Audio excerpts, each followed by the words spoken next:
Open market में already 500 रुपये में तकरीबन गोश्त है, तो इधर हमने 440 रुपये पर लगाया हुआ है। तो ये जब DPRC ईद के बाद इंशाल्लाह हो जाएगा तो ये वो रेट भी फिक्स हो जाएगा, फिर इसको इंशाल्लाह हम इम्प्लीमेंटेशन भी इसका करेंगे। हम आपने कहा कि यहाँ पर 450 रुपये रेट है, जो बाहर की मार्केट 440 जो बाहर की गोश्त की मार्केट है, तो वहाँ पर आपने कसाईयों के लिए क्या रेट मुकर्रर किया है? वो मुकर्रर नहीं है, वो ईद के बाद इंशाल्लाह मुकर्रर होगा। ये सिर्फ आटे का 500 रुपये तक वो फिर कर सकते हैं, ज्यादा हो तो फिर उस पर FIR और जेल भेजेंगे इंशाल्लाह। अच्छा सर, इस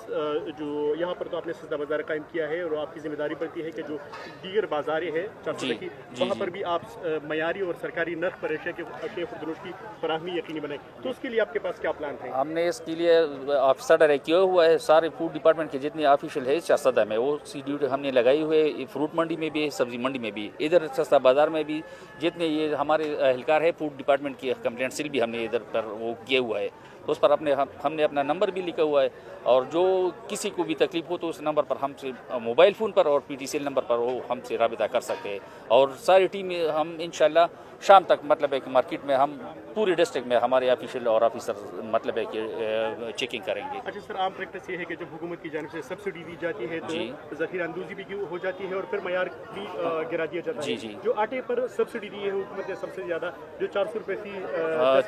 10 के फरोख्त हो रहा है, तो इसके मयार के हवाले से बताइए कि फ्लोर मिल्स के हवाले से बताइए कि वहाँ पर रोज़ाना की बुनियाद पर इसकी मॉनिटरिंग होगी? रोज़ाना की बुनियाद पर उधर मॉनिटरिंग हुई, सारे फ्लोर मिलों की डिस्ट्रिक्ट एडमिनिस्ट्रेशन ने डी साहब ने AC साहिबान की ड्यूटी भी लगाई हुई है हमारे साथ, वो हम डेली बेसिस पर उसका चेकिंग भी करेंगे फ्लोर मिल का खुसूसी तौर पर, और उसका आटा वाला सैंपल भी हम डेली तकरीबन 2-3 दिन बाद या हफ्ते में एक मरतबा ज़रूर लेंगे, और उसको हमने इंश्योर किया हुआ है कल से कि आप रमज़ान में किसी किस्म की क्वालिटी पर कम से कम कंप्रोमाइज़ नहीं होगी। सर, रोज़ाना की बुनियाद पर कितने 10 किलो तेल तैयार की जाएंगी और वो आवाम को डिस्ट्रीब्यूट की? ये तकरीबन 18,000 तेल हम इधर तकसीम करते हैं रोज़ाना की बुनियाद पर, और ये आज थोड़ा सा रश है, लेकिन सुबह 2-3 दिन बाद इंशाल्लाह ये रश बिल्कुल कम्प्लीटली ख़त्म हो जाएगा और ये आटा हर जगह पर अवेलेबल होगा। 18,000 तेलों के लिए कितने सेल पॉइंट्स कायम की गई है? ये तकरीबन अभी तो ये जो डिस्ट्रिक्ट 4 में सारे में तकरीबन 300 तक सेल पॉइंट है, और ये सस्ता बाज़ार में भी है, फैसिलिटेशन सेंटर पर में और भी इसका डिस्ट्रीब्यूशन जारी है।